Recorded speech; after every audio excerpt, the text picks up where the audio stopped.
नमस्कार, आप देख रहे हैं प्राइम टीवी। मैं हूं आपके साथ अब्दुल करीम। खबरों की शुरुआत करेंगे बिहार की खबरों के साथ। सारण में कांग्रेस के 136वें स्थापना दिवस को लेकर कांग्रेस के कार्यकर्ताओं के द्वारा तिरंगा यात्रा निकाली गई। कांग्रेस के जिला उपाध्यक्ष शैलेश कुमार सिंह के नेतृत्व में स्टेशन चौक से लेकर महावीर चौक तक ये यात्रा निकाली गई। इस दौरान हाथों में तिरंगा लिए शामिल कांग्रेसी कार्यकर्ता भारत माता के नारे लगाते हुए दिखाई दिए। तिरंगा यात्रा में शामिल कांग्रेस के जिला अध्यक्ष ने केंद्र सरकार के द्वारा लागू किए गए नए कृषि कानून को किसान विरोधी बताते हुए इसे देश के लिए खतरा बताया। तो कांग्रेस आज पूरे देश में अपना स्थापना दिवस मना रहा है। इसी को लेकर सारण में भी कांग्रेस के कार्यकर्ताओं ने तिरंगा यात्रा निकाला और अपना स्थापना दिवस मनाया।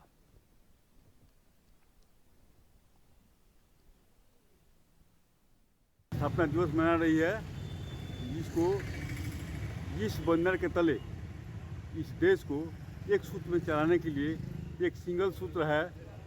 हम इसका आगे बढ़ाएं और मजबूत करें, जिस देश का विकास हो। एक कांग्रेस पार्टी की स्थापना की गई, जिसका स्थापना दिवस आज हम लोग धूमधाम से और मना रहे हैं। इस स्थापना दिवस के उपलक्ष्य में आज हम लोग इकट्ठे हुए हैं और यादगारी में यही कांग्रेस पार्टी भारत को स्वतंत्रता दिलाने का काम किया, एक सूत्र में बांधने का काम किया, जिसके चलते हम आज हम लोग आज़ाद हैं। देश की सबसे पुरानी लोकतांत्रिक पार्टी जो न इस देश को आज़ाद दिलाई अपितु इस देश को प्रगति के पथ पर ले जाने में अपनी कोई कसर नहीं छोड़ी। भागलपुर के सनहौला प्रखंड के दर्जनों पंचायत वार्ड सचिव समाहरणालय परिसर स्थित डीएम कार्यालय और जिला पंचायती राज पदाधिकारी कार्यालय पहुंचे और सनहौला वीडियो के द्वारा वार्ड क्रियान्वयन एवं प्रबंधन समिति के पुनर्गठन में किए जा रहे धांधली की शिकायत अधिकारियों से लिखित आवेदन देकर किया है। पंचायत वार्ड सचिव संघ के जिला के नेतृत्व में अधिकारियों से मिलने पहुंचे पंचायत सेवकों ने बताया कि मुख्यमंत्री द्वारा 7 निश्चय योजना के क्रियान्वयन के लिए सभी वार्डों में वार्ड क्रियान्वयन एवं प्रबंधन समिति का गठन 2017 में किया गया था। वहीं वार्ड क्रियान्वयन प्रबंधन समिति के नियमावली में बिहार सरकार के द्वारा प्रत्येक वार्ड में वार्ड सभा के माध्यम से सदस्यों के बीच में के एक व्यक्ति को वार्ड सभा के सचिव के रूप में चयनित करने की बात कही गई है, जिसकी शैक्षणिक योग्यता न्यूनतम 10वीं पास होनी चाहिए। लेकिन सनहौला वीडियो के द्वारा मनमाने तरीके से वार्ड क्रियान्वयन एवं प्रबंधन समिति का पुनर्गठन किया जा रहा है, जो न्याय संगत नहीं है।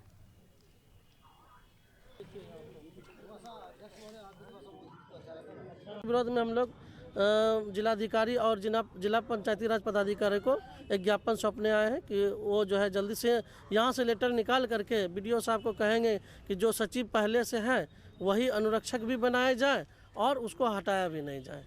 खबरों में आगे बढ़ते हैं। बिहार में जूनियर डॉक्टरों की हड़ताल लगातार जारी है। डॉक्टर छात्रवृत्ति बढ़ोतरी की मांग को लेकर हड़ताल पर हैं। इसका बुरा असर राज्य की चिकित्सा व्यवस्था पर पड़ रहा है। जूनियर डॉक्टरों की हड़ताल से बिहार के सभी 9 मेडिकल कॉलेज प्रभावित हैं। ऐसे में मरीजों की मुश्किलें और बढ़ने वाली है। जूनियर डॉक्टर एसोसिएशन की माने तो 2017 में ही राज्य सरकार ने हड़ताल के बाद भरोसा दिया था कि हर 3 साल पर स्टाइपेंड की राशि में बढ़ोतरी होगी, लेकिन 2020 खत्म होने को है और अब तक स्टाइपेंड की राशि नहीं बढ़ाई गई, जिसके बाद सभी हड़ताल पर चले गए। जूनियर डॉक्टर एसोसिएशन को रेजिडेंट डॉक्टर्स एसोसिएशन ने सभी समर्थन दिया है और मांगों को जायज बताया है।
पैसा को नगर परिषद करने में यहाँ पूरा व्यवसायी वर्ग, तमाम व्यवसायी बहुत हर्षोल्लास है, खुशी है लोगों में कि यहाँ का विकास होगा। और जितने भी फंड वाले लोग जैसे सांसद हुए, विधायक हुए, हमारा बहुत बड़ा जर्जर यहाँ का प्रॉब्लम है नली का निकासी, लेकिन सांसद महोदय और माननीय विधायक महोदय लोग कहते थे कि नगर परिषद हो जाने से बहुत ज़्यादा विकास हम फंड में भी दे सकते हैं। कटिहार के प्रथम वर्गीय पशु चिकित्सालय की स्थिति बहुत बदहाल है। पशुपालकों की सुविधा के लिए महज 2 मंजिला भवन बना हुआ है, लेकिन इसकी व्यवस्था एकदम बेकार है।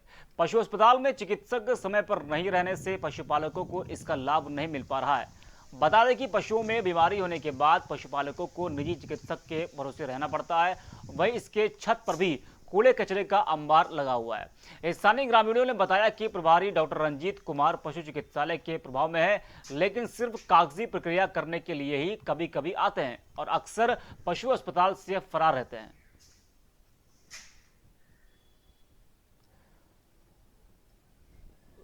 तो कटिहार से खबर आपको बता रहे, समय से इलाज नहीं होने पर जो पशुपालन में जानवर हैं वो लगातार बीमार होते जा रहे हैं और समय से इलाज नहीं होने से वहां पर परेशानी हो रही है।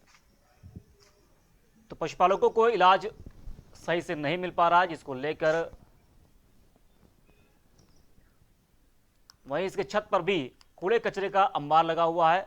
और स्थानीय ग्रामीणों ने बताया कि प्रभारी डॉक्टर रंजीत कुमार पशु चिकित्सालय के प्रभाव में है, लेकिन सिर्फ कागजी प्रक्रिया करने के लिए कभी कभी आते हैं।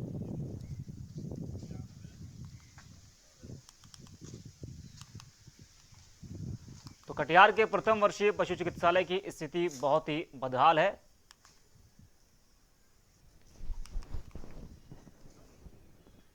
भागलपुर के एक होटल में साइबर ठगी की योजना बना रहे 3 साइबर ठगों को पुलिस ने दबोच लिया है। बता दें कि एसएसपी आशीष भारती को तीनों साइबर ठगों के होटल में ठहरने की गोपनीय जानकारी मिली थी। इसके पश्चात एसएसपी ने मामले को गंभीरता से लेते हुए सिटी एसपी सुशांत कुमार सरोज के नेतृत्व में जांबाज पुलिसकर्मियों की एक टीम बनाई। वहीं पुलिस टीम ने छापेमारी करते हुए 3 साइबर ठगों को गिरफ्तार कर लिया है। इस संबंध में एसएसपी आशीष भारती ने प्रेस वार्ता के माध्यम से बताया कि तीनों साइबर ठग बड़े पैमाने पर होने वाले साइबर ठगी की योजना बना रहे थे, लेकिन समय रहते हुए पुलिस ने सभी को गिरफ्तार कर लिया है। और पुलिस ने ठगों के पास से ATM card, ATM swipe machine और कुछ नकद बरामद किए हैं। तो भागलपुर में साइबर ठगी करने वाले गिरोह का पर्दाफाश हुआ है और पुलिस ने साइबर ठगी करने वालों को गिरफ्तार किया है, जिनके पास से ATM card, ATM swipe machine और कुछ नकदी भी बरामद हुई है।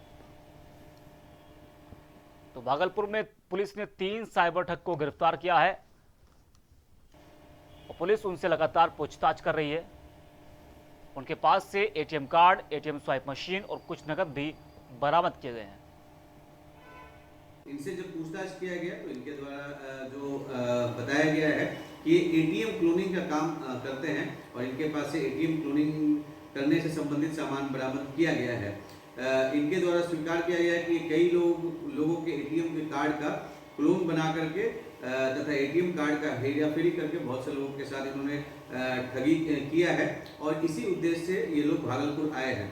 इनके द्वारा बताया गया है कि कई जो सीनियर सिटीजन्स होते हैं या जिनको जो नए होते हैं, इसको नहीं समझते हैं, उनके द्वारा जब हेल्प मांगा जाता है तो उसी क्रम में उनके द्वारा उसको क्लोन कर लिया जाता है। अपने पास ये मशीन रखते हैं जो पोर्टेबल मशीन होता है और उसके बाद उसको पूरा डेटा को उसको लैपटॉप या कंप्यूटर पर करके फिर एक दूसरे मशीन में उसको डाल करके और वहाँ से जो प्लेन जो कार्ड होता है या जो खाली कार्ड होता है उसमें उस डेटा को ट्रांसफ़र करके फिर उसका वो लोग क्लोन कर लेते हैं और उसका उपयोग वो पैसे की ठगी में करते हैं। वहीं रोहतास के डेहरी आनसोन में किशोरी के साथ गैंगरेप की घटना को अंजाम दिया है। बताया जा रहा है कि किशोरी किराना दुकान पर कुछ सामान खरीद कर लौट रही थी। इसी दौरान घर के पास के 3 युवकों ने जबरन किशोरी को एक कमरे में ले जाकर उसके साथ दुष्कर्म किया और बाद में उसे छोड़ दिया। किशोरी ने इसकी जानकारी अपनी मां को दी। इसके बाद परिजन ने डेहरी के महिला थाना में आकर केस दर्ज कराया और पुलिस ने तीनों युवकों की तलाश में लगी हुई है। रोहतास के डेहरी में एक युवती के साथ 3 युवकों ने दुष्कर्म किया है, जिसकी तलाश में पुलिस लगी हुई है। आपको बता दें कि लड़की के साथ तीनों युवकों ने गैंगरेप किया और युवती ने पूरी आपबीती अपनी मां को बताई, जिसके बाद परिजन ने इसकी शिकायत थाने में की और केस दर्ज कराया। उसके बाद पुलिस तीनों युवकों की तलाश में लगी हुई है। कटिहार के मोगरा गांव में भूमि विवाद को लेकर जमकर दो पक्षों में मारपीट हुई। घटना में कई लोग गंभीर रूप से घायल हो गए, जिनका इलाज मेडिकल कॉलेज और सदर अस्पताल में चल रहा है। वहीं इसको लेकर दोनों पक्षों के लोग मुफस्सिल थाना जाकर शिकायत दर्ज कराने के लिए पहुंचे हैं, जहां पुलिस के द्वारा कार्रवाई नहीं होने पर एक पक्ष के द्वारा सड़क जाम कर दिया गया। इस दौरान आवागमन बाधित हो गया, जिसकी सूचना मिलने के बाद पुलिस मौके पर पहुंची और प्रदर्शन कर रहे लोगों को समझा बुझाकर मामला शांत करवाया। तो भूमि विवाद के मामले में दो पक्षों में जमकर मारपीट हुई और ये आरोप लग रहा है कि पुलिस ने इस मामले में कोई कार्रवाई नहीं की है और इसमें एक पक्ष ने सड़क को जाम कर दिया। इसके बाद मामला शांत कराने के लिए पुलिस पहुंची और पुलिस ने समझा बुझाकर मामले को शांत कराया।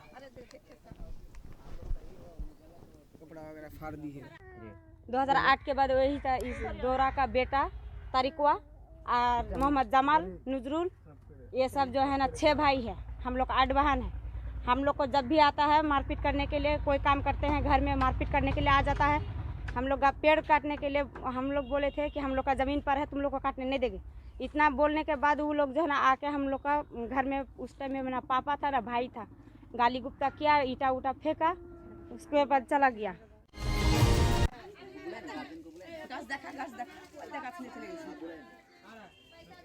एक महीना हो गया है, सब का ध्यान दिया है, हम लोग को सच्चाई जानने के लिए यहाँ है कि क्या। अरे देखिए, ये मारपीट हुई है कटिहार के मोगरा गांव में। भूमि विवाद को लेकर दो पक्षों में मारपीट की घटना सामने आई है और घटना में कई लोग घायल भी हुए हैं, जिनका इलाज मेडिकल कॉलेज और सदर अस्पताल में चल रहा है। वहीं इसको लेकर दोनों पक्षों के लोग मुफस्सिल थाना जाकर शिकायत दर्ज कराने के लिए पहुंचे।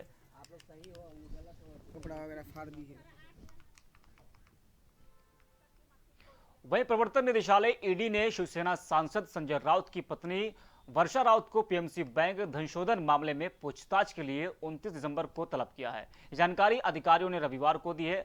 वर्षा राउत को मुंबई में केंद्रीय एजेंसी के समक्ष पेश होने के लिए कहा गया है। जो उनको पेश होने के लिए जारी तीसरा समन है। इससे पहले वो 2 बार स्वास्थ्य आधार पर एजेंसी के समक्ष पेश नहीं हुई। क्या है मामला, देखिए हमारी इस खास रिपोर्ट में।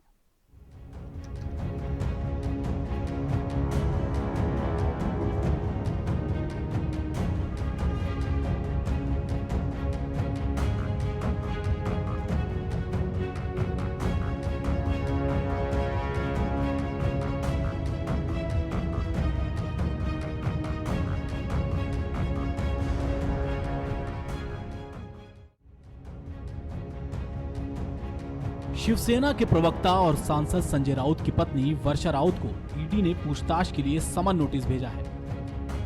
वर्षा राउत को पंजाब और महाराष्ट्र कोऑपरेटिव पीएमसी बैंक के एक मामले में जुड़े होने के सिलसिले में पूछताछ के लिए बुलाया है। कल यानी 29 दिसंबर को उन्हें ऑफिस में पूछताछ के लिए बुलाया गया है।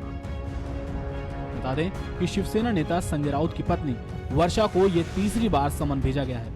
पिछले 2 समन में उन्होंने बीमारी का हवाला देकर पूछताछ में शामिल नहीं हुई। ये समन उन्हें पीएमएलए के तहत भेजा गया है। इस समन के मिलने पर शिवसेना नेता संजय राउत ने पलटवार किया है। उन्होंने ट्वीट कर कहा है कि आप देखें जरा किसमें कितना है दम, जमकर रखना कदम मेरे साथिया। हालांकि राउत ने ट्वीट में किसी का नाम तो नहीं लिखा, लेकिन ईडी का पत्नी को समन मिलने के बाद ये ट्वीट किया गया है। ऐसे में माना जा रहा है कि संजय राउत का ये ट्वीट उनकी पत्नी को मिले समन को लेकर ही पलटवार है।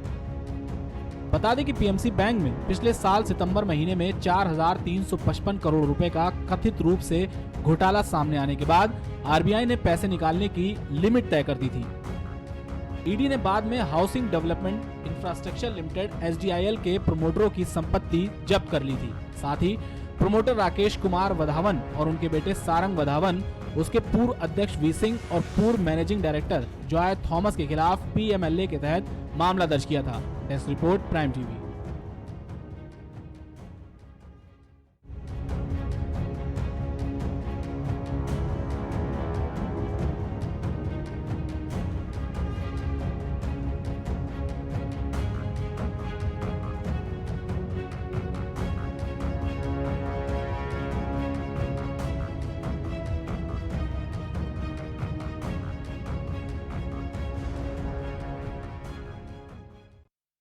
फिलहाल के लिए इतना ही। देश और दुनिया की तमाम बड़ी खबरों के लिए देखते रहिए प्राइम टीवी।